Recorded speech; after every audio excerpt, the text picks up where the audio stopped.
감옥에서 해방된 자가 나타나 국가를 새로운 길로 인도할 것이다. 운명의 8월 15일까지 이제 얼마 안 남았다. 우리는 마음의 감옥에서 벗어날 준비가 되어 있는가? 폴란드 작은 시골 마을 자코판의 근교의 정신병원에서 45년간 갇혀 지냈던 에드워드 솔로몬 레빈스키가 예언한 검은 그림자에서 벗어나 백광으로 둘러싸인 인물이 등장할 그날이 다가오고 있다.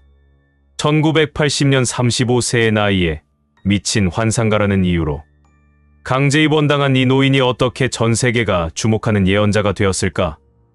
에드워드 솔로몬 레빈스키의 이야기는 1980년 폴란드가 공산주의 체제 하에서 극심한 사회적 혼란을 겪던 시기부터 시작된다. 당시 바르샤바 대학교에서 철학과 신학을 가르치던 젊은 교수였던 그는 어느 날 갑자기 동방에서 일어날 위대한 변화에 대한 환상을 보기 시작했다. 특히 그는 한국이라는 나라가 인류 구원의 핵심 역할을 하게 될 것이라는 계시를 받았다고 주장했다. 하지만 당시 공산주의 폴란드에서 종교적 환상과 서구 자본주의 국가들에 대한 호의적 발언은 위험한 것으로 간주되었다. 더욱이 그가 소비에트 연방의 몰락과 폴란드의 자유를 예언하며 공개적으로 발언하자 1980년 8월 정부는 그를 정신이상자로 규정하고 자코판의 근교의 국립정신병원에 강제 입원시켰다.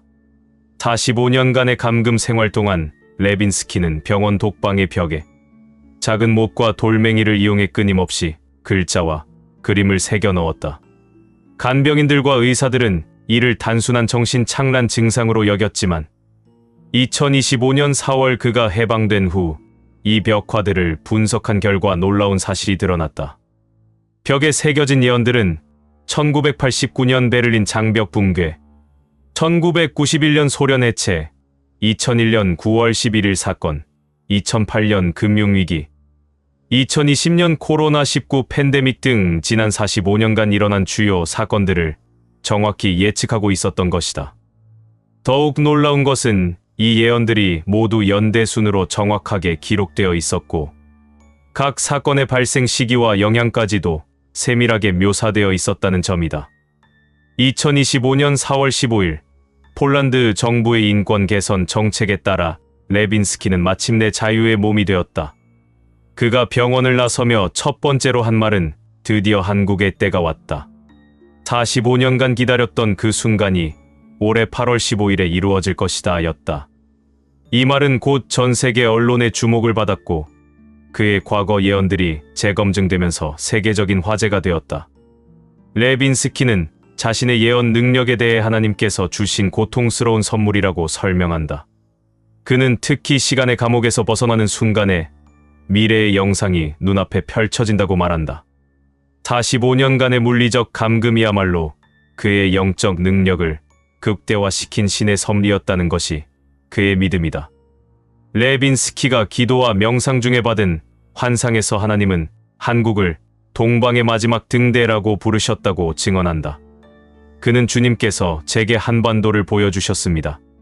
그 땅 위로 찬란한 백광이 비추고 있었고 이 빛이 점점 더 강해져 마침내 전 세계를 비추게 될 것입니다라고 설명했다. 이 예언에 따르면 2025년은 한국이 단순한 경제 강국을 넘어서는 영적, 정신적 지도국가로 거듭나는 해가 될 것이라고 한다.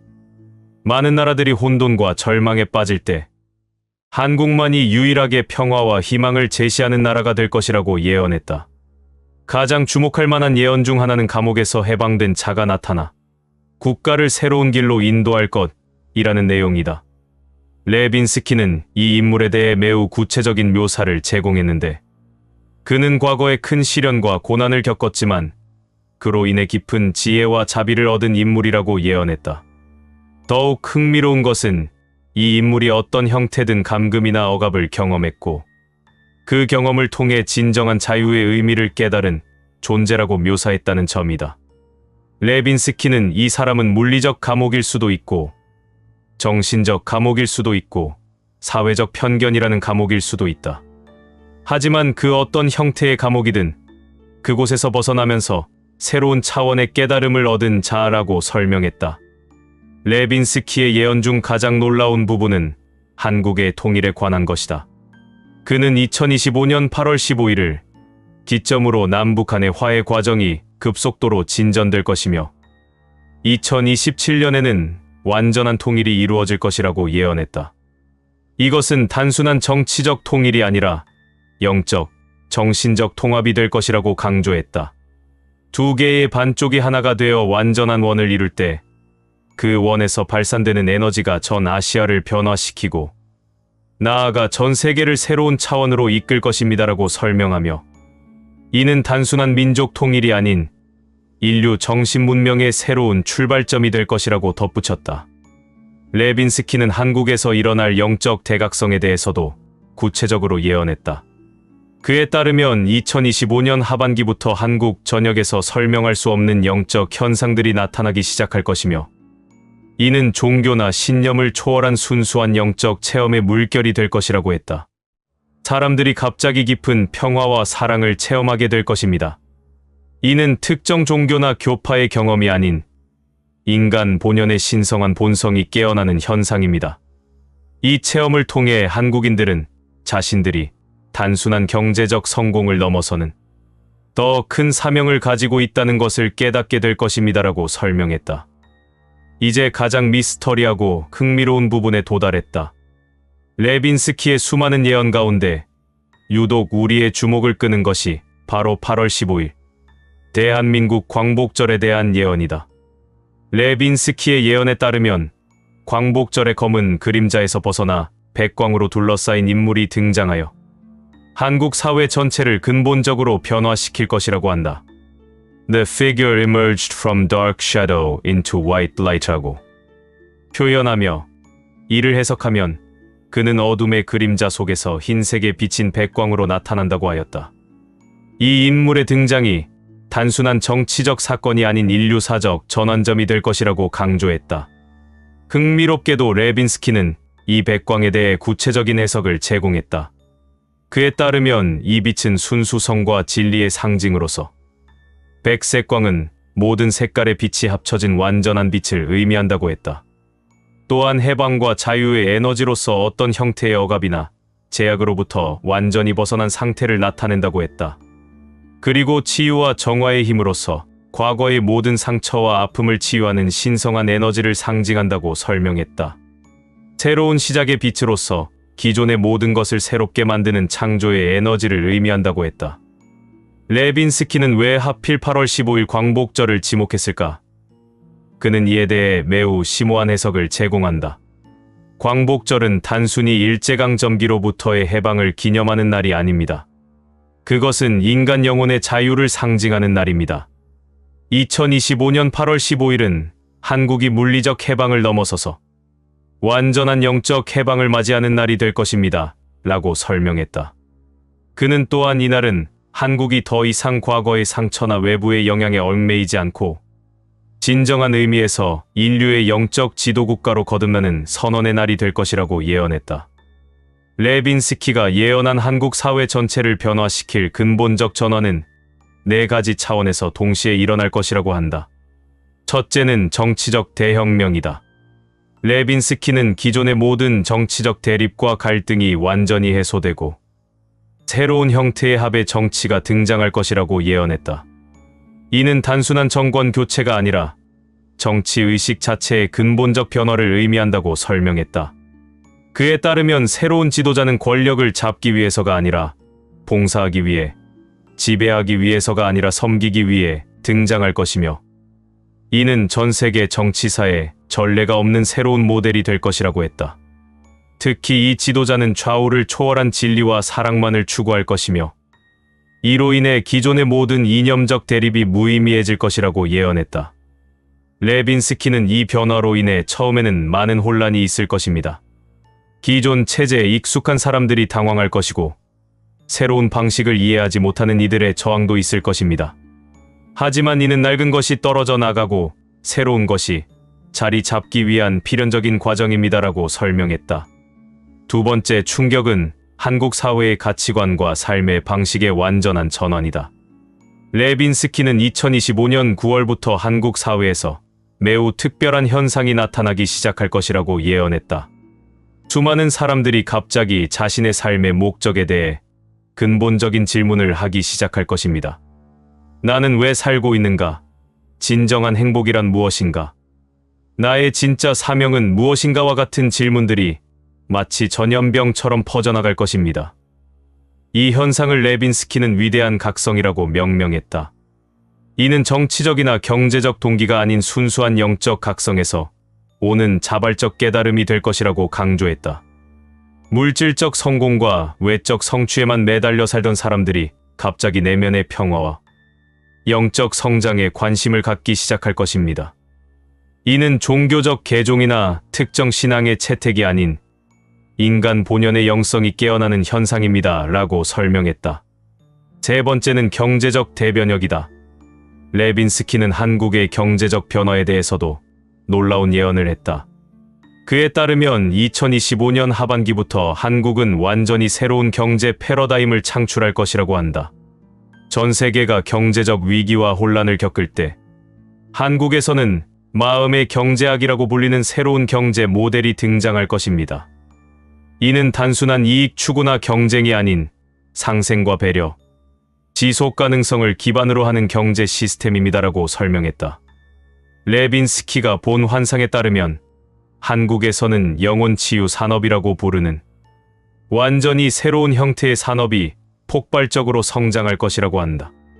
이는 사람들의 정신적, 영적 건강을 돌보는 산업으로 전 세계인들이 한국을 찾아와 마음의 평화와 영적 치유를 받게 될 것이라고 예언했다. 한국은 2026년에 세계 경제 선진국 모임에 정식 초청받을 것이고 2027년에는 아시아 경제 통합의 중심 역할을 하게 될 것입니다. 2030년에는 전 세계가 한국의 마음의 경제학 모델을 배우기 위해 줄을 설 것입니다라고 구체적인 시기까지 제시했다. 대한민국이 겪어낼 놀라운 정치, 사회, 경제적 대변혁 자체가 하나의 거대한 영적 드라마가 될 것입니다. 고통을 통해 깨달음을 얻고 분열을 통해 통합을 이루며 절망을 통해 희망을 발견한 한국의 이야기가 음악이 되고 영화가 되고 문학이 되어 전 세계인의 영혼에 깊은 감동을 선사할 것입니다. 라고 설명했다. 레빈스키는 특히 세계인들은 더 이상 거칠애나 화려함에만 열광하지 않을 것이라고 하며 진정한 사랑과 지혜, 평화와 치유를 추구하는 한국인의 깊은 영성 그 자체를 배우고 따르려 할 것이라고 예언했다. 레빈스키는 8월 15일에 나타날 백광으로 둘러싸인 인물에 대해 매우 구체적인 묘사를 제공했다. 그의 환상에 따르면 이 인물은 50대 중후반의 남성으로 평범한 외모지만 깊은 내면의 빛을 가진 존재라고 했다. 차분하고 온화한 말투와 상처받은 사람들을 위로하는 특별한 능력을 가졌으며 화려함보다는 소박함을 추구하는 성향을 보인다고 설명했다. 배경적으로는 과거에 큰 시련이나 고난을 겪었던 경험이 있으며 어떤 형태든 부당한 대우나 억압을 받았던 과거가 있고 그 경험을 통해 깊은 자비심과 지혜를 얻은 인물이라고 했다. 어떤 권력 기관이나 기득권 세력과도 무관하며 대중에게는 잘 알려지지 않았지만 소수의 지혜로운 사람들 사이에서는 존경받는 존재라고 설명했다. 등장 방식도 매우 독특하다고 예언했는데 거창한 선언이나 공식적인 발표 없이 자연스럽게 나타날 것이며 처음에는 소수의 사람들만이 그의 진정한 가치를 알아볼 것이라고 했다. 점차 그의 말과 행동이 사람들의 마음에 깊은 울림을 주며 확산될 것이고 기존 언론보다는 개인적 만남과 입소문을 통해 알려질 것이라고 예언했다. 레빈스키는 2025년부터 2030년까지의 기간을 인류 대변환기라고 명명하며 이 시기에 전 세계가 겪을 혼란과 위기 속에서 한국이 수행할 역할에 대해 구체적으로 예언했다. 2025년 9월부터 시작될 전 세계적 경제 대붕괴는 단순한 금융 위기를 넘어서는 문명 자체의 위기가 될 것입니다. 라고 레빈스키는 경고했다. 그에 따르면 이 위기는 5년간 지속될 것이며 특히 3년 차와 4년 차가 가장 심각할 것이라고 했다. 하지만 이 위기 속에서도 한국만은 완전히 다른 길을 걸을 것이라고 예언했다. 전 세계가 물질적 풍요의 붕괴로 절망에 빠질 때 한국은 이미 영적 풍요라는 새로운 가치를 발견했기 때문에 오히려 이 시기를 새로운 도약의 기회로 삼을 것입니다. 라고 설명했다. 레빈스키는 또한 인공지능의 폭주와 인간성의 위기가 2026년경에 절정에 달할 것이라고 예언했다. 기계가 인간을 지배하려 하고 인간은 자신의 존재 가치를 잃어버리는 상황이 올 것입니다. 라고 경고하며 한국만이 이 위기에 대한 해답을 제시할 것이라고 했다. 한국은 기술과 영성의 완벽한 조화를 이룬 새로운 모델을 세계에 제시할 것입니다. AI를 인간의 적이 아닌 동반자로 만드는 지혜, 그것이 바로 한국이 세계에 줄 선물입니다. 라고 설명했다. 레빈스키는 제3차 세계대전의 위기에 대해서도 경고했다. 그는 2027년경 중동과 동유럽에서 시작된 갈등이 전 세계로 확산될 위험이 있다고 예언했다. 하지만 그 순간 통일된 한국이 세계 평화의 중재자로 나서게 될 것입니다. 라고 했다. 한국은 동서양을 이어주는 다리, 과거와 미래를 연결하는 고리 역할을 하며 전쟁 대신 대화를, 증오 대신 사랑을 선택하도록 세계를 이끌 것입니다. 라고 설명했다. 레빈스키의 예언에 따르면 2030년 이후 한국은 단순한 국가를 넘어서는 새로운 형태의 인류, 공동체 모델이 될 것이라고 한다. 2030년대의 한국은 국경이라는 개념을 초월한 마음의 조국이 될 것입니다라고 레빈스키는 예언했다. 그에 따르면 한국에서 시작된 영적 혁명이 전 세계로 확산되어 인류가 새로운 차원의 의식으로 진화하는 계기가 될 것이라고 한다. 전 세계에서 진정한 평화와 사랑을 추구하는 사람들이 한국을 영적 고향으로 여기게 될 것입니다. 물리적으로 한국에 살지 않더라도 마음으로는 한국과 연결되어 있다고 느끼는 사람들이 수십억 명에 이를 것입니다. 라고 설명했다. 남북 통일 이후의 한반도에 대해 레빈스키는 경이로운 비전을 제시했다. 통일된 한국은 8천만 명의 인구와 풍부한 자원, 그리고 남한의 기술력과 북한의 순수함이 결합되어 지구상에서 가장 이상적인 사회를 만들어낼 것입니다. 라고 예언했다. 특히 그는 북한 지역에 때묻지 않은 자연환경과 북한 주민들의 단순하고 순수한 마음이 한국의 영적 발전에 엄청난 원동력이 될 것이라고 했으며, 통일 한국은 물질과 정신, 기술과 자연의 완벽한 조화를 이룬 21세기의 이상국가로 우뚝 설 것이라고 예언했다. 레빈스키는 폴란드인임에도 불구하고 서구 문명의 한계에 대해 솔직하게 예언했다. 그는 유럽과 미국으로 대표되는 서구 문명은 2025년부터 급속한 쇠퇴기에 접어들 것이라고 했으며, 물질만능주의와 개인주의의 극단화로 인해 정신적 공허함과 사회적 분열이 극에 달할 것이라고 예언했다. 반면 한국을 중심으로 한 새로운 동양 문명이 세계의 주류가 될 것이라고 했다. 서구가 추구해온 갖는 것의 문명에서 동양이 제시하는 되는 것의 문명으로 인류의 패러다임이 완전히 바뀔 것입니다. 그리고 그 변화의 중심에 한국이 있을 것입니다. 라고 설명했다. 물질적 풍요보다 정신적 풍요를, 경쟁보다 상생을, 지배보다 섬김을 추구하는 새로운 가치체계가 한국에서 시작되어 전 세계로 퍼져나갈 것입니다. 라고 강조했다. 레빈스키의 예언에 따르면 2025년 8월 15일은 단순히 하나의 날짜가 아니라 인류사의 새로운 기원이 되는 날이 될 것이다.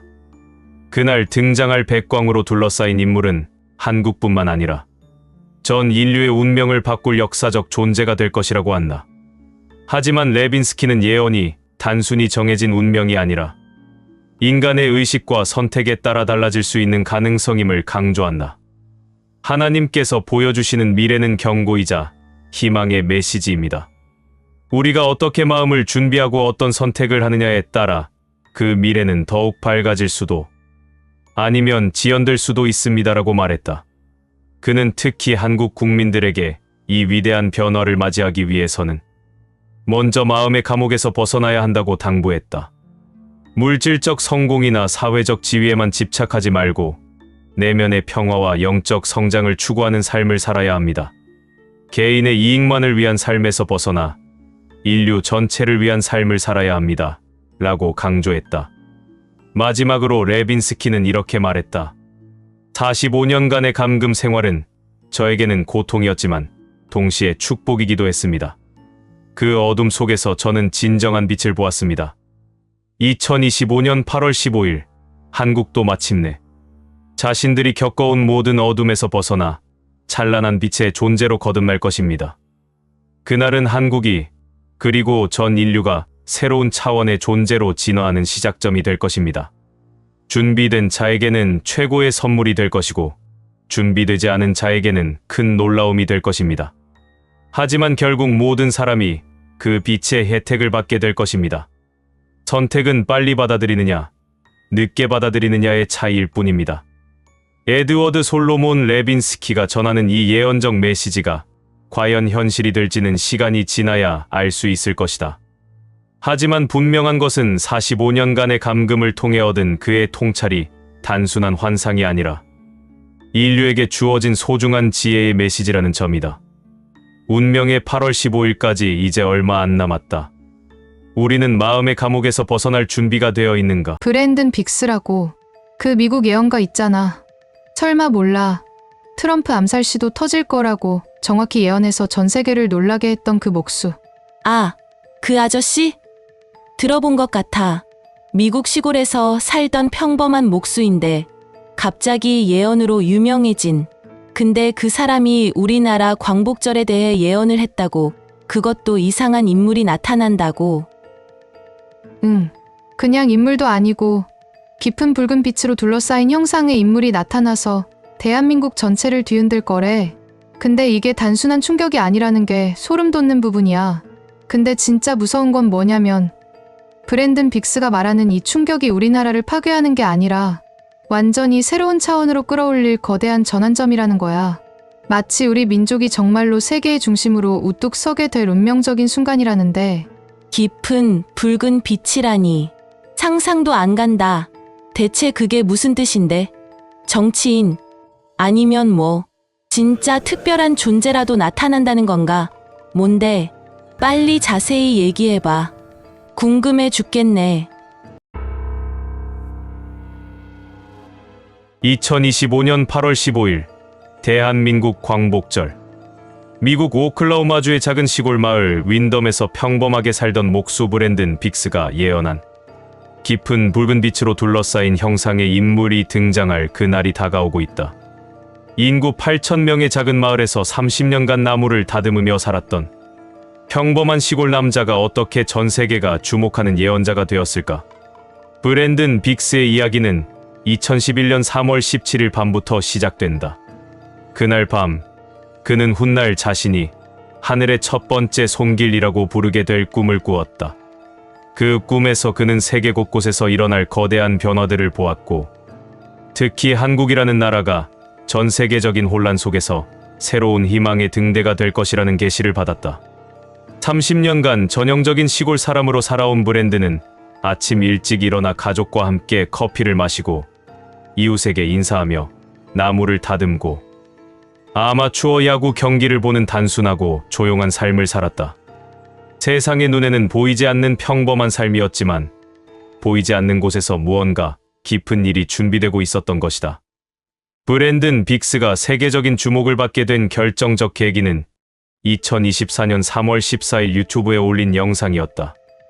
그는 이 영상에서 도널드 트럼프에 대한 암살 시도가 있을 것이며 총탄이 그의 귀를 스쳐 지나갈 것이라고 구체적으로 예언했다.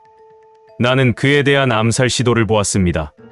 총탄이 트럼프의 귀를 스쳐 지나갈 것입니다. 총탄은 그의 머리를 아주 가깝게 지나서 그의 고막을 찢을 정도로 가까이 갈 것입니다. 라고 말한 그의 예언은 3개월 후인 2024년 7월 13일 펜실베이니아 버틀러에서 실제로 일어난 트럼프 암살 시도와 놀라울 정도로 일치했다. 이 예언이 정확히 들어맞자 브랜든의 유튜브 채널 라스트 데이스는 하루 만에 1,500만 조회수를 넘겼고 전 세계 언론의 주목을 받기 시작했다. 더욱 놀라운 것은 암살 시도 이전에 올라온 댓글들을 통해 이 영상이 편집되지 않은 것임이 증명되었다는 점이다. 브랜든 빅스는 자신의 예언이 단순한 추측이나 직감이 아니라 깊은 기도와 명상을 통해 받는 영적 계시라고 설명한다. 그는 특히 성령 안에서의 환상을 통해 미래의 사건들을 보게 된다고 주장하며 이러한 환상들은 매우 구체적이고 생생하다고 말한다. 그의 예언 방식의 특징은 단순히 무엇이 일어날 것인가를 말하는 것을 넘어서 언제, 어디서, 왜 일어날 것인가를 구체적으로 제시한다는 점이다. 또한 그는 예언을 통해 사람들을 두려움에 빠뜨리려는 것이 아니라 준비하게 하고 영적으로 각성시키려는 목적을 가지고 있다고 강조한다. 브랜든 빅스는 기도 중에 받은 환상에서 하나님이 한국을 동방의 빛으로 부르시는 것을 들었다고 증언한다. 그는 주님께서 제게 한국을 보라고 말씀하셨습니다. 저는 영안에서 한반도를 보았고 그 위로 강력한 빛이 비추고 있었습니다.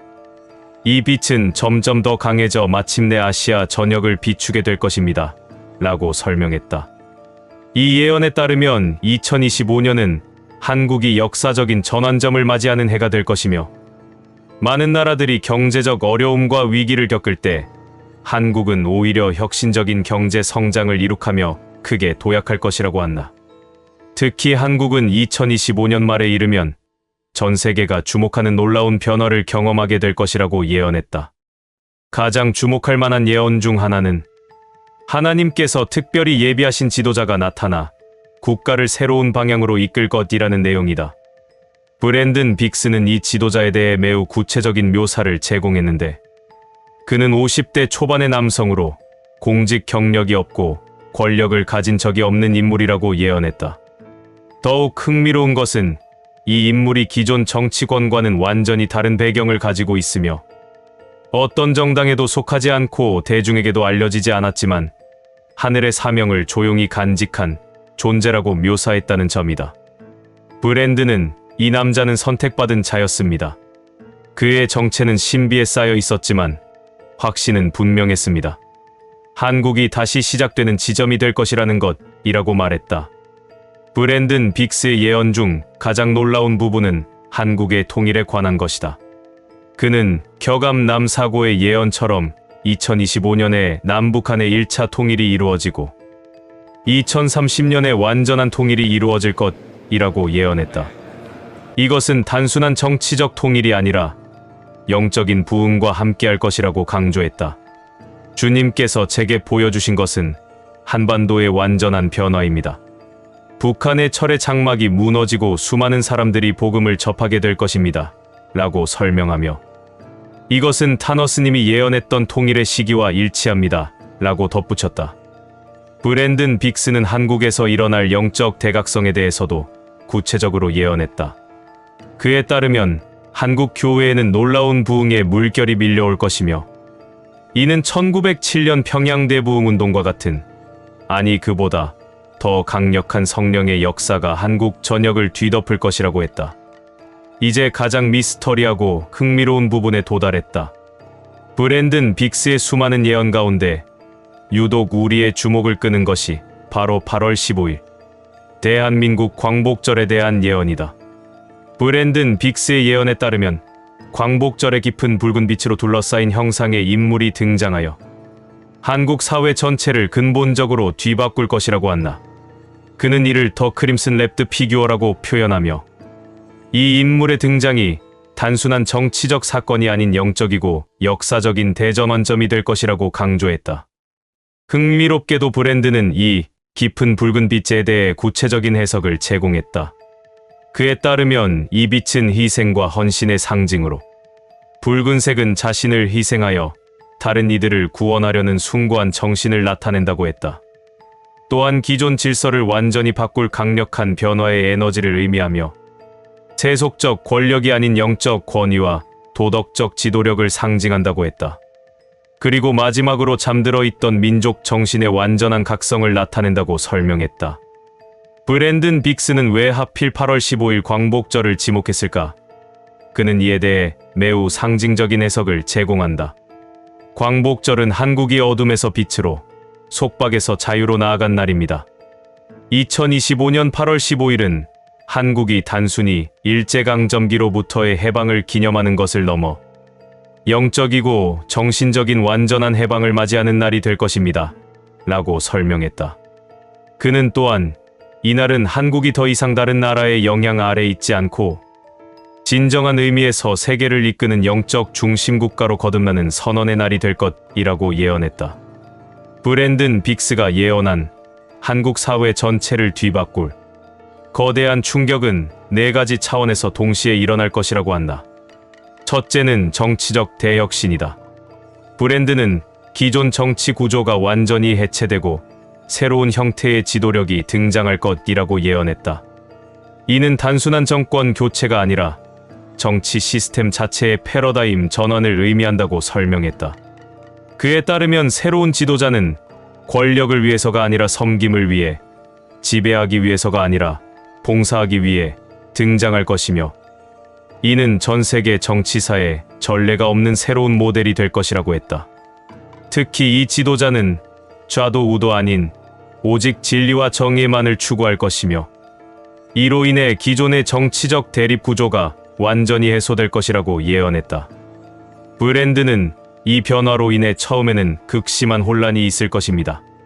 기득권 세력들의 저항이 거셀 것이고 사람들도 급격한 변화에 당황할 것입니다. 하지만 이는 새로운 질서가 자리 잡기 위한 진통에 불과합니다. 라고 설명했다. 두 번째 충격은 한국 사회의 가치관과 생활 방식의 근본적 변화다. 브랜드는 2026년 중반쯤부터 한국 사회에서 이상한 현상이 퍼지기 시작할 것이라고 예언했다. 수십만 명이 자발적으로 대도시를 떠날 것입니다. 가난해서도 두려워서도 아닙니다. 설명할 수 없는 힘, 깊은 직감이 이끄는 것입니다. 그들은 비좁은 아파트와 막힌 도로를 떠나 들판과 산, 작은 마을의 평화를 찾아 나설 것입니다. 이 현상을 브랜드는 대탈출이라고 명명했다. 처음에는 언론이 이를 단순한 호기심으로 보도할 것이지만 곧 무시할 수 없는 거대한 사회 현상이 될 것이라고 했다. 이는 정치적이나 경제적 동기가 아닌 영적 각성에서 오는 자발적 선택이 될 것이라고 강조했다. 전국의 청년들은 수도권이라는 좁은 울타리를 벗어나 자신들의 꿈과 개성으로 새로운 대한민국의 지도를 그려나갈 것입니다. 대기업의 노예가 되기를 거부하고 세상을 바꾸는 혁신적인 아이디어로 무장한 젊은이들이 이 땅의 새로운 주인이 될 것입니다. 라고 예언했다. 세 번째는 경제적 대도약이다. 브랜든 빅스는 한국의 경제적 변화에 대해서도 놀라운 예언을 했다. 그에 따르면 2025년 하반기부터 한국은 전례 없는 경제적 도약을 경험할 것이라고 한다. 전 세계가 경제적 어려움을 겪을 때 한국만이 유일하게 성장하는 나라가 될 것입니다. 이는 단순히 기존 산업의 성장이 아니라 완전히 새로운 경제 패러다임의 등장을 의미합니다. 라고 설명했다. 한국은 2026년에 G7에 정식 가입할 것이고 2027년에는 아시아 경제를 주도하는 중심 국가가 될 것입니다. 2030년에는 전 세계 경제의 새로운 표준을 제시하는 나라로 우뚝 설 것입니다. 라고 구체적인 시기까지 제시했다. 브랜드는 특히 세계인들은 더 이상 화려한 춤과 노래에만 열광하지 않을 것이라고 하며 고난을 극복하고 위대한 미래를 열어가는 한국인의 불굴의 정신 그 자체를 배우고 따르려 할 것이라고 예언했다. 브랜든 빅스는 8월 15일에 나타날 깊은 붉은 형상의 인물에 대해 매우 구체적인 묘사를 제공했다.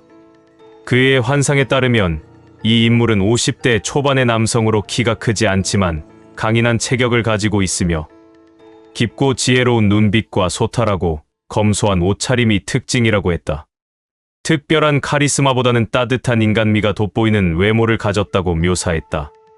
배경으로는 공직 경력이 전혀 없는 민간인으로 권력을 추구하거나 가져본 적이 없으며 깊은 영성과 철학적 사고를 가진 인물이라고 했다.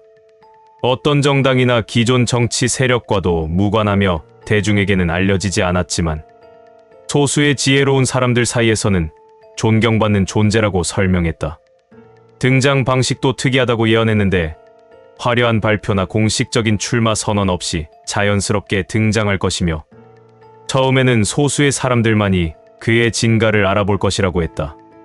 점차 그의 메시지와 행동이 사람들의 마음을 사로잡으며 확산될 것이고 기존 언론보다는 SNS와 입소문을 통해 알려질 것이라고 예언했다. 브랜든 빅스는 2025년부터 2030년까지의 기간을 세계 대전환기라고 명명하며 이 시기에 전 세계가 겪을 혼란과 위기 속에서 한국이 수행할 역할에 대해 구체적으로 예언했다. 2025년 후반부터 시작될 전 세계적 경제 대공황은 1929년 대공황보다도 더 심각할 것입니다. 라고 브랜든은 경고했다. 그에 따르면 이 위기는 4년간 지속될 것이며 특히 2년 차와 3년 차가 가장 심각할 것이라고 했다. 하지만 이 위기 속에서도 한국만은 예외적인 성장을 보일 것이라고 예언했다. 전 세계가 경제적 어려움에 빠질 때 한국은 마치 폭풍 속의 평온한 섬처럼 안정을 유지할 것이며 오히려 이 시기를 기회로 삼아 더 큰 도약을 이룰 것입니다. 라고 설명했다. 브랜드는 또한 코로나19를 능가하는 새로운 전염병이 등장할 것이라고 예언했다. 만약 2020년이 나빴다고 생각한다면 다가올 것은 그것을 어린아이 장난처럼 보이게 할 것입니다. 라고 경고하며 이 질병으로 인해 전 세계적으로 3억 5천만 명이 사망할 것이라고 했다. 하지만 이 위기에서도 한국은 특별한 보호를 받을 것이라고 예언했다. 한국은 이 질병에 대한 가장 효과적인 대응 방안을 개발할 것이며 이를 통해 전 세계를 돕는 구원자 역할을 하게 될 것입니다. 라고 설명했다. 브랜드는 러시아와 우크라이나 갈등이 확산되어 제3차 세계대전으로 발전할 가능성에 대해서도 경고했다. 그는 블라디미르 푸틴이 전에 사용된 적이 없는 새로운 무기를 사용할 것이며 이로 인해 전 유럽이 전쟁에 휘말릴 것이라고 예언했다. 이런 위기 상황에서 한국은 세계 평화의 중재자 역할을 할 것이라고 브랜드는 예언했다. 통일된 한국은 동양과 서양, 북방과 남방을 이어주는 다리 역할을 하며 세계 평화를 위한 새로운 질서를 제시할 것입니다. 라고 설명했다.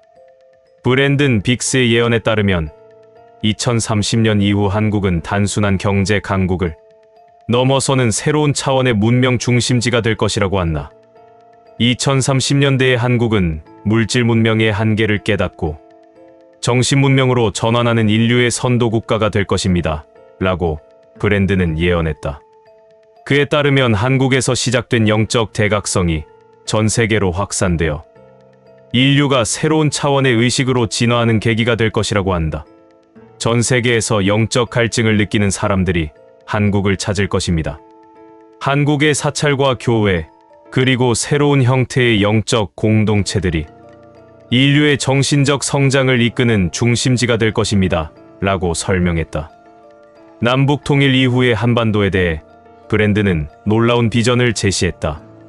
통일된 한국은 7천만 명이 넘는 인구와 풍부한 자원, 그리고 남한의 기술과 북한의 지하자원이 결합되어 동아시아의 새로운 강국으로 부상할 것입니다. 라고 예언했다.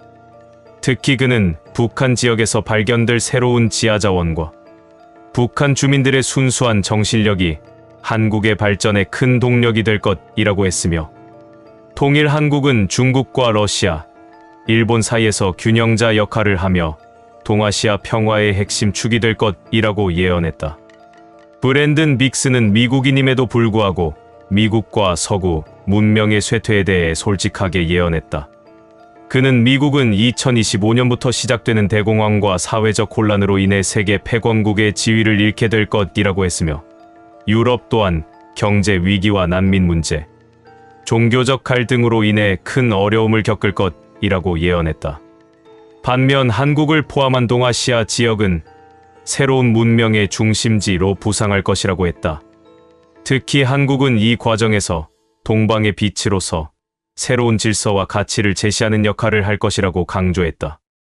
서구 문명이 추구해온 물질주의와 개인주의의 한계가 드러나면서 동양의 공동체 정신과 영적 가치가 새로운 대안으로 주목받을 것입니다. 그리고 그 중심에 한국이 있을 것입니다. 라고 설명했다. 브랜든 빅스의 예언에 따르면 2025년 8월 15일은 단순히 하나의 날짜가 아니라 인류사의 새로운 장이 시작되는 분기점이 될 것이다. 그날 등장할 깊은 붉은 형상의 인물은 한국뿐만 아니라 전 세계의 운명을 바꿀 역사적 인물이 될 것이라고 한다. 하지만 브랜드는 예언이 단순히 정해진 운명이 아니라 인간의 선택과 노력에 따라 달라질 수 있는 가능성임을 강조한다. 하나님께서 보여주시는 미래는 경고이자 희망의 메시지입니다. 우리가 어떻게 준비하고 선택하느냐에 따라 그 미래는 더욱 밝아질 수도 아니면 어려워질 수도 있습니다. 라고 말했다. 그는 특히 한국 국민들에게 이 놀라운 미래를 맞이하기 위해서는 먼저 영적으로 깨어나야 한다고 당부했다. 물질적 성공에만 매달리지 말고 진정한 가치와 의미를 추구하는 삶을 살아야 합니다. 개인의 이익만을 위한 삶에서 벗어나 공동체와 인류 전체를 위한 삶을 살아야 합니다. 라고 강조했다. 마지막으로 브랜드는 이렇게 말했다. 2025년 8월 15일이 다가오고 있습니다. 그날은 한국이 그리고 전 인류가 새로운 차원으로 진화하는 시작점이 될 것입니다. 준비된 자에게는 축복이 될 것이고 준비되지 않은 자에게는 충격이 될 것입니다. 선택은 우리 각자의 몫입니다. 브랜든 빅스가 전하는 이 예언적 메시지가 과연 현실이 될지는 시간이 지나야 알 수 있을 것이다. 하지만 분명한 것은 그의 말처럼 변화의 시대, 우리 각자가 어떤 선택을 할 것인가가 미래를 결정하는 열쇠가 될 것이라는 점이다. 운명의 8월 15일까지 이제 4일 남았다. 우리는 준비되어 있는가? 을사년의 뱀이 용을 휘감기 전에 옥좌는 주인을 잃을 것이요. 하늘은 분노하여 땅을 흔들고 강을 넘치게 할 것이니 이는 용이 스스로 물러나지 않음이라. 용이 비늘을 내려놓을 때 비로소 돼지는 안식을 찾으리라. 요즘 들어 밤이 깊어질수록 어딘가 모르게 기이한 기운이 느껴지지 않으신가요? 마치 공기 중에 보이지 않는 에너지가 흐르는 듯 이유 없이 잠 못 이루는 밤이 늘어나고 있지는 않으신가요? 어떤 이들은 한밤중 갑자기 온몸에 전율이 흐르며 잠에서 깨고 또 다른 이들은 손끝에서부터 알 수 없는 열기가 솟아오르는 신비한 경험을 이야기합니다. 이 모든 것은 단순한 기분 탓이 아닐지도 모릅니다. 바로 혜존 스님이 남긴 대예언 속 첫 번째 징조가 시작되고 있음을 알리는 미세한 전조이며 거대한 변화의 서막이 이미 우리 곁에서 조용히 오르고 있는 것입니다. 한국 불교사에 깊이 뿌리 박힌 혜존 스님은 우리가 아는 여느 고승과는 그 내력이 사뭇 다르다. 세상과 완전히 단절된 채 홀로 은밀한 암자에서 수행하며 그 거처조차 아무도 알 수 없는 신비로운 존재였다.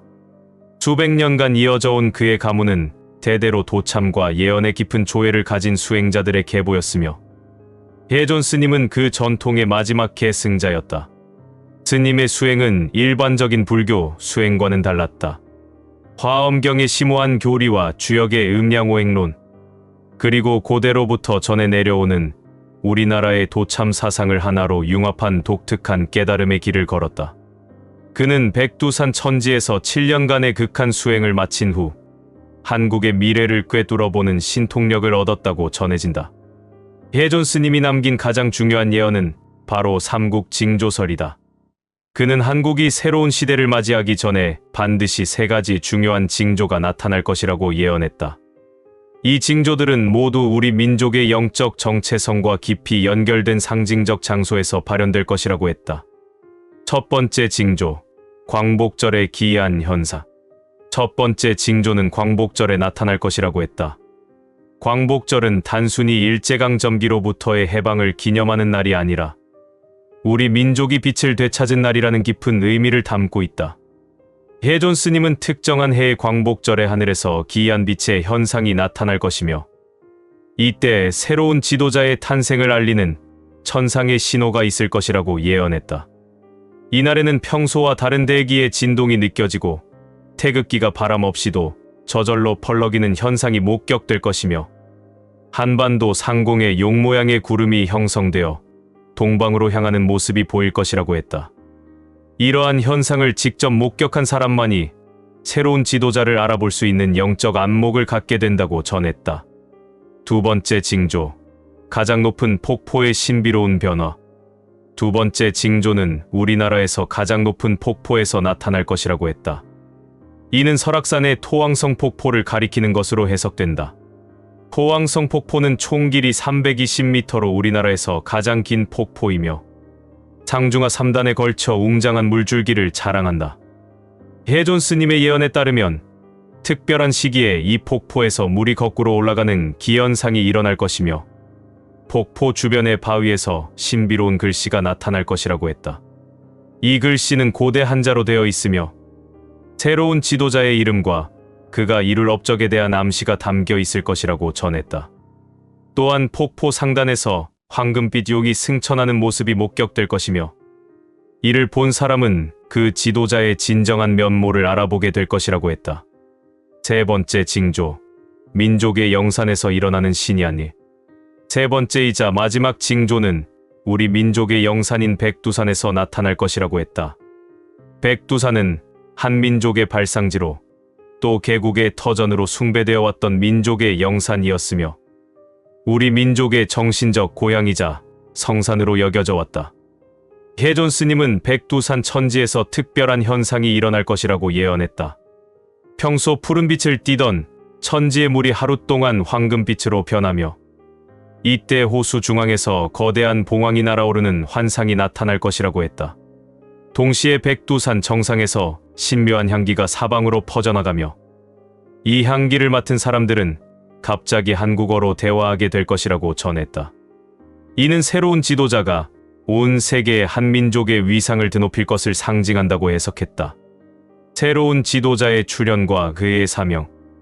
해존 스님의 예언에서 가장 핵심적인 부분은 바로 새로운 지도자의 출현에 관한 것이다. 이 지도자는 새 징조를 모두 목격한 사람들만이 알아볼 수 있으며 그의 정체는 직접 보기 전까지는 결코 알 수 없다고 했다. 부정부패, 척결의 성군. 이 지도자의 첫 번째 사명은 한국 사회에 만연한 부정부패를 완전히 척결하는 것이다. 그는 어떤 권력이나 기득권층의 압력에도 굴복하지 않는 강직한 성품을 가졌으며 공정과 정의를 최고의 가치로 삼을 것이라고 했다.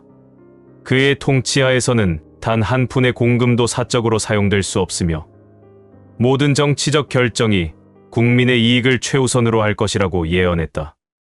특히 이 지도자는 기존의 정치 시스템을 완전히 쇄신하여 투명하고 효율적인 새로운 거버넌스 체계를 구축할 것이라고 했다. 그의 치세에는 부정부패로 인한 사회적 갈등이 사라지고 진정한 능력주의 사회가 실현될 것이라고 전했다. 두 번째 사명은 남북 통일을 평화적으로 이루어내는 것이다. 이 지도자는 무력이나 외부의 강압이 아닌 오직 사랑과 포용의 정신으로 분단된 조국을 하나로 만들 것이라고 했다. 그는 북한 주민들의 마음을 움직이는 특별한 카리스마를 가지고 있으며 그의 진정성 있는 통일 의지 앞에서는 모든 이념적 대립이 무의미해질 것이라고 예언했다. 통일 후의 한반도는 세계에서 가장 강력한 국가 중 하나가 될 것이며 동북아시아의 평화와 번영을 이끄는 중심 역할을 할 것이라고 했다. 특히 통일된 한국은 중국과 일본, 러시아 등 주변 강국들 사이에서 균형을 잡는 외교적 지혜를 발휘하여 지역 전체의 안정과 발전에 기여할 것이라고 전했다. 해존 스님의 예언에서 특히 흥미로운 부분은 지금까지 등장한 모든 정치 지도자들에 대한 해석이다. 그는 해방 이후 한국을 이끌어온 모든 대통령과 정치인들이 결국 이 위대한 지도자를 보필하기 위한 준비 과정이었다고 설명했다. 이승만, 박정희 등 건국 세대의 지도자들은 폐허가 된 나라에 기본적인 국가 체계를 구축하고 경제 발전의 토대를 마련하는 역할을 했다고 보았다. 비록 그들의 통치가 완벽하지는 않았지만 새로운 지도자가 활동할 수 있는 최소한의 국가적 기반을 닦는 중요한 사명을 수행했다고 평가했다. 김영삼, 김대중, 노무현 등 민주화를 이끈 지도자들은 권위주의 체제를 극복하고 민주주의 제도를 정착시키는 역할을 했다고 해석했다. 그들의 노력으로 인해 새로운 지도자가 진정한 민주적 리더십을 발휘할 수 있는 정치적 환경이 조성되었다고 보았다. 이명박, 박근혜, 문재인 등 최근의 지도자들은 각각 경제 발전, 여성 리더십, 사회 통합 등의 과제를 통해 새로운 지도자가 직면할 복합적 문제들을 미리 경험하고 해결 방안을 모색하는 역할을 했다고 분석했다. 그들의 성공과 실패는 모두 다음 지도자에게 귀중한 교훈이 될 것이라고 했다. 해존 스님의 예언에 따르면 새 징조가 모두 나타나고 새로운 지도자가 등장하면 한국은 완전히 새로운 차원의 국가로 거듭나게 될 것이라고 했다. 이 변화는 단순한 정치적 교체가 아니라 민족 전체의 의식 수준이 한 단계 높아지는 영적 각성을 의미한다고 전했다. 새로운 지도자의 통치하에서 한국은 문화적 르네상스를 경험하게 될 것이라고 예언했다. K-팝과 한류로 시작된 문화적 영향력이 한층 더 깊이 있고 의미 있는 차원으로 발전하여 전 세계인들이 한국의 정신문화에 깊이 매료되는 시대가 올 것이라고 했다. 이때 한국어는 세계적인 공용어 중 하나가 되며 한국의 철학과 사상이 인류 문명 발전에 중요한 기여를 하게 될 것이라고 전했다. 부정부패가 완전히 척결된 상태에서 한국 경제는 전례 없는 성장을 경험하게 될 것이라고 예언했다. 새로운 지도자는 공정하고 투명한 시장 경제 체제를 구축하여 모든 국민이 자신의 능력에 따라 정당한 보상을 받을 수 있는 사회를 만들 것이라고 했다. 특히 통일 후 북한 지역의 풍부한 지하자원과 남한의 첨단 기술이 결합되어 한반도는 세계 경제의 새로운 중심지로 부상할 것이라고 전했다. 가장 중요한 변화는 한국이 단순한 경제 대국을 넘어서 세계의 정신적 지도국으로 인정받게 될 것이라는 점이다. 새로운 지도자의 도덕적 리더십과 포용적 정치 철학이 전 세계에 귀감이 되어 많은 나라들이 한국의 통치 모델을 배우려고 할 것이라고 예언했다. 이때 한국은 물질적 풍요와 정신적 풍요를 동시에 실현한 이상적 국가의 모범을 보여주게 될 것이라고 했다. 해존 스님의 이 예언서는 단순한 미래 예측을 넘어서 우리 민족이 나아가야 할 방향과 궁극적 목표를 제시하는 영적 지침서로서의 의미를 갖는다. 새 징조를 주의 깊게 관찰하고 새로운 지도자의 출현을 준비하는 것이 현 시대를 살아가는 우리의 중요한 과제라고 할 수 있을 것이다. 해존 스님의 예언은 한반도에만 머무르지 않았습니다. 그는 새로운 한국의 지도자가 등장할 시기에 대륙의 정세 또한 크게 요동칠 것이라고 경고하며 특히 중국의 운명에 대해 다음과 같은 불길한 예언을 남겼습니다. 동방의 큰 용은 작은 용의 그림자를 밟으리라. 하나 된 땅의 지도자를 부러워하여 그의 길을 흉내내지만 그릇이 다르니 담을 수 없으리라. 을사년에 뱀이 용을 휘감기 전에 옥좌는 주인을 잃을 것이요. 하늘은 분노하여 땅을 흔들고 강을 넘치게 할 것이니 이는 용이 스스로 물러나지 않음이라. 용이 비늘을 내려놓을 때 비로소 돼지는 안식을 찾으리라. 이 예언문은 중국의 현 지도자와 그 미래에 대한 충격적인 내용을 담고 있습니다. 그림자를 밟는 지도자. 동방의 큰 용은 중국의 지도자를, 작은 용은 한국에 등장할 새로운 지도자를 의미합니다. 중국의 지도자는 부정부패를 척결하고 남북을 통합으로 이끄는 한국 지도자의 강력한 리더십과 국민적 지지를 보고 이를 모방하여 자신의 권력을 공고히 하려 할 것임을 암시합니다. 그러나 해존 스님은 그릇의 크기가 달라 그 위협을 결코 담아내지 못할 것이라고 경고합니다. 이는 진정성 없는 모방은 결국 실패할 운명임을 뜻합니다. 2025년 이전의 실각, 을사년의 뱀이 용을 휘감기 전에 옥좌는 주인을 잃을 것이라는 구절은 매우 구체적입니다. 이는 중국 지도자가 2025년이 다가기 전에 권좌에서 물러나게 될 것임을 직접적으로 예언하는 부분입니다.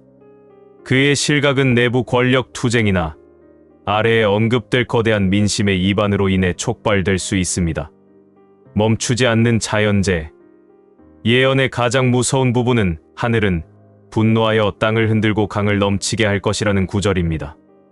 이는 현재 중국 전역에서 멈추지 않는 대홍수, 지진, 가뭄 등의 거대한 자연재해가 실은 현 지도자의 실정을 하늘이 경고하는 징조임을 의미합니다. 해존 스님은 이러한 재앙이 지도자가 스스로 물러나지 않는 한 결코 멈추지 않을 것이라고 경고합니다. 즉, 중국 대륙의 안정은 지도자의 퇴진과 직접적으로 연결되어 있으며 그가 권력을 내려놓을 때 비로소 대륙의 평화가 찾아올 것이라는 섬뜩한 예언입니다. 결국 해존 스님의 예언은 단순한 미래 예측을 넘어 현재 우리가 살고 있는 이 시대를 향한 깊고 엄중한 메시지를 던지고 있습니다. 광복절의 기이한 빛, 가장 높은 폭포의 역류, 그리고 민족의 영산 백두산에서 나타날 세 가지 징조는 부정부패를 척결하고 조국을 통일할 위대한 지도자의 등장을 예고하는 서곡입니다. 우리가 겪어온 모든 역사는 이 위대한 인물을 맞이하기 위한 거대한 서사였으며 심지어 대륙의 운명마저 한반도에서 시작될 이 거대한 흐름과 깊이 연결되어 있음을 스님은 경고하고 있습니다. 지금 우리가 무심코 지나치는 밤의 미세한 기운과 잠 못 이루는 밤의 신비한 에너지는 어쩌면 역사의 거대한 수레바퀴가 바로 우리 곁을 지나가고 있다는 가장 확실한 증거일지 모릅니다. 우리는 그저 역사의 방관자가 아니라 새로운 시대의 문을 여는 첫 번째 증인이 될 운명인 것입니다. 깨어있는 눈으로 시대를 직시하고 다가올 변화의 물결에 지혜롭게 대비해야 할 때입니다. 이처럼 거대한 변화와 혼돈의 시기를 살아가는 우리 모두에게 가장 중요한 것은 바로 흔들리지 않는 몸과 마음의 건강일 것입니다. 예측할 수 없는 미래에 대한 불안과 하루하루의 고된 삶 속에서도 부디 마음의 평안을 잃지 마시고 내면의 중심을 단단히 잡으시길 바랍니다. 환절기마다 어김없이 찾아오는 감기 항상 조심하시고 식사 거르지 마시고 늘 든든하게 챙겨 드시길 바랍니다. 잠시 시간을 내어 따뜻한 차 한 잔으로 몸을 녹이고 창밖의 풍경을 바라보며 숨을 고르는 여유를 가지는 하루가 되셨으면 좋겠습니다. 여러분의 가정에 늘 웃음꽃이 가득하고 사랑하는 사람들과 함께하는 모든 순간이 근심 없이 행복으로만 채워지기를 진심으로 기원합니다. 부디 언제나 건강하시고 여러분 앞에 펼쳐질 모든 날들이 희망과 기쁨으로 가득하기를 소망합니다. 1925년 위대한 사상가 루돌프 슈타이너의 숨이 멎어가던 순간 그의 입에서 흘러나온 마지막 말은 제자들을 깊은 미스터리로 이끌었습니다. 인류 문명의 대전환기에 새로운 삶의 원형을 제시할 성배의 민족이 나타날 것이다. 그들은 극동에 있으니 가서 그 민족을 찾아 경배하고 힘을 다해 도우라. 그의 수제자였던 일본인 학자 다카하시 이와오는 스승의 유언을 받들어 그 민족이 당연히 일본이라 믿었습니다. 하지만 일본의 역사를 파고들수록 그는 깊은 회의에 빠졌습니다. 침략과 억압의 기록은 고난 속에서도 평화의 이상을 잃지 않은 민족이라는 스승의 묘사와는 너무도 달랐기 때문입니다. 수년간의 연구 끝에 러시아와 중국의 고문서를 헤매던 그는 우연히 한국의 역사서를 접하고 온몸에 전율을 느꼈습니다. 수천 년간 외세의 침략에 시달리면서도 복수와 폭력이 아닌 평화와 상생의 정신을 지켜온 민족. 마침내 그는 해답을 찾았습니다. 성배의 민족은 바로 한민족이다. 하지만 이 놀라운 예언에는 한 가지 섬뜩하고도 기이한 경고가 뒤따릅니다. 인류의 미래를 이끌 위대한 사명을 지녔다는 이 민족의 지도자들은 왜 유독 현대사에서 비극적인 결말을 맞거나 끊임없는 위기에 시달리는 것일까요?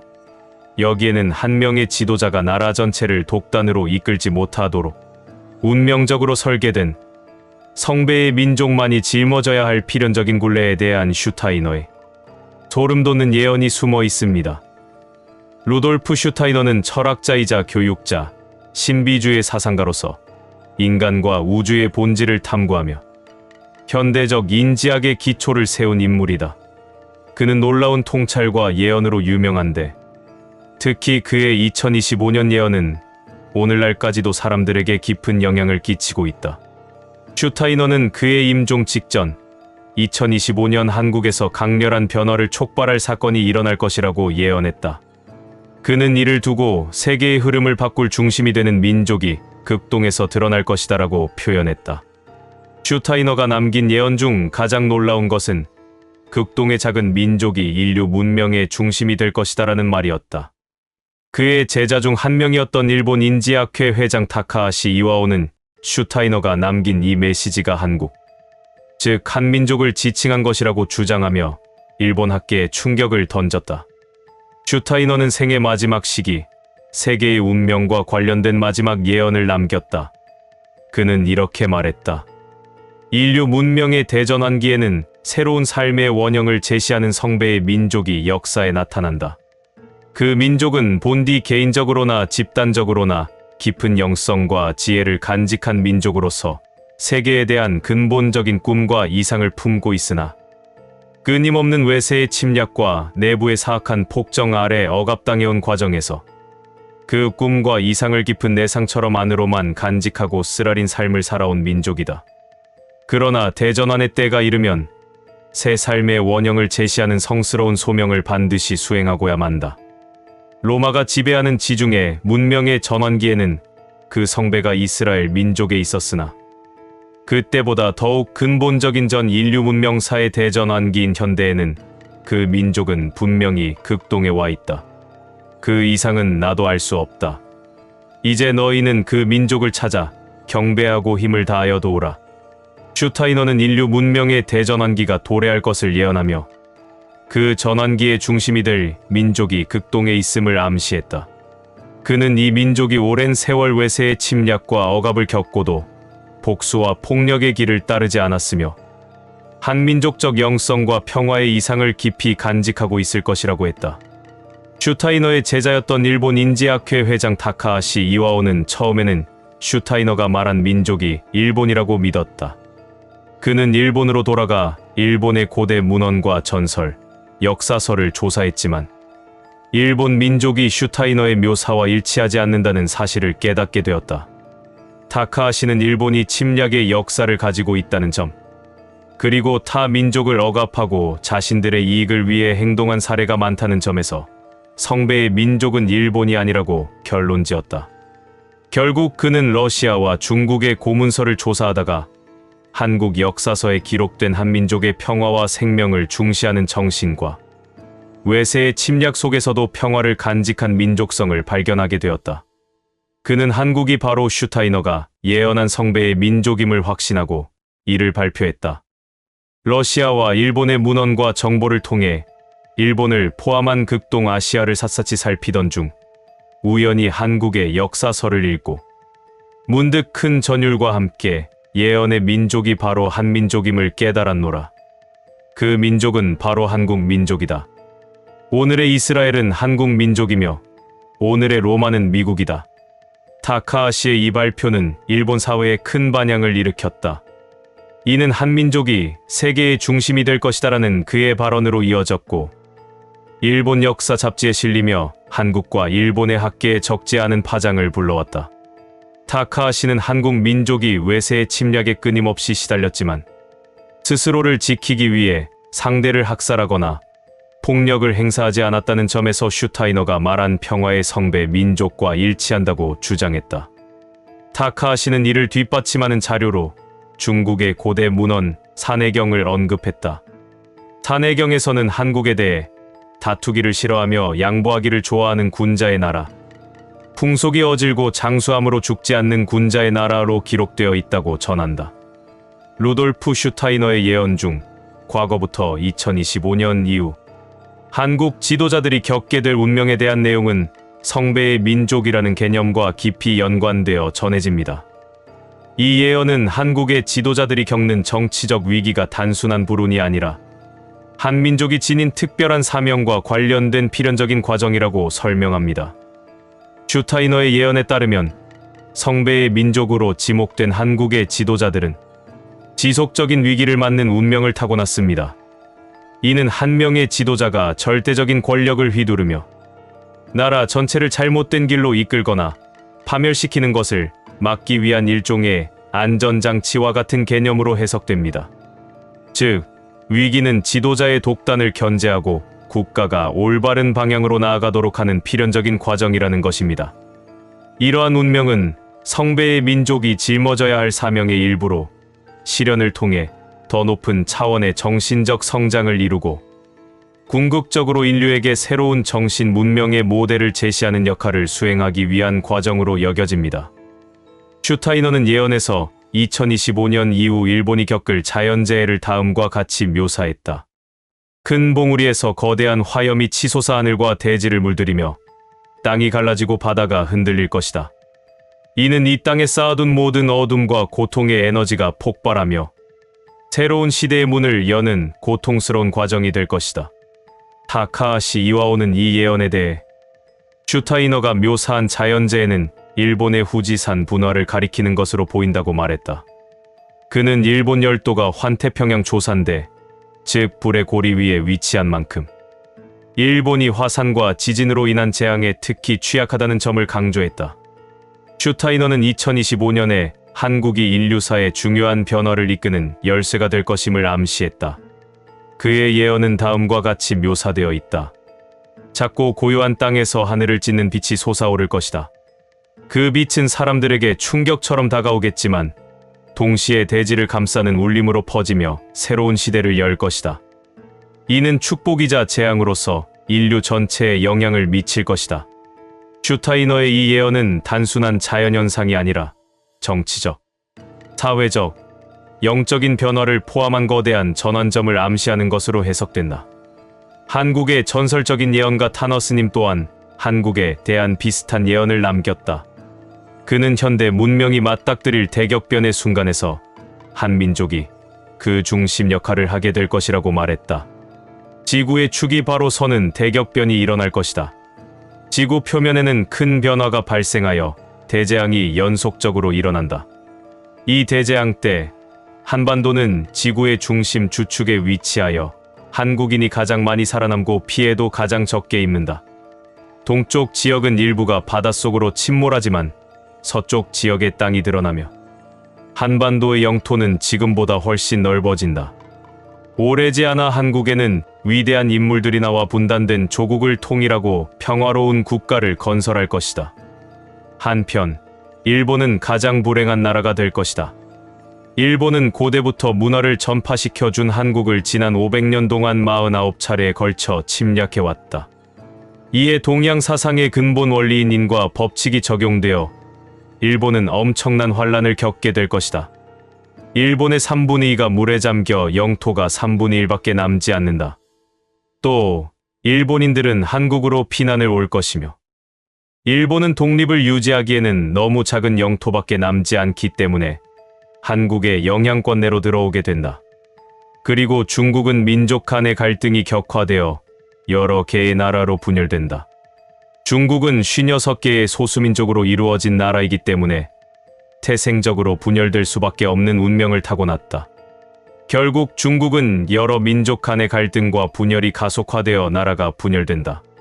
중국이 분열되어 힘이 약화되고 혼란한 사이에 국력이 커진 우리나라는 진출하여 만주와 요동 지역이 우리 영토로 편입된다. 앞으로 펼쳐질 후천시대에는 한반도의 미래가 매우 밝다. 슈타이너는 2025년 한국에서 정치적 격변이 발생할 것을 예언했다.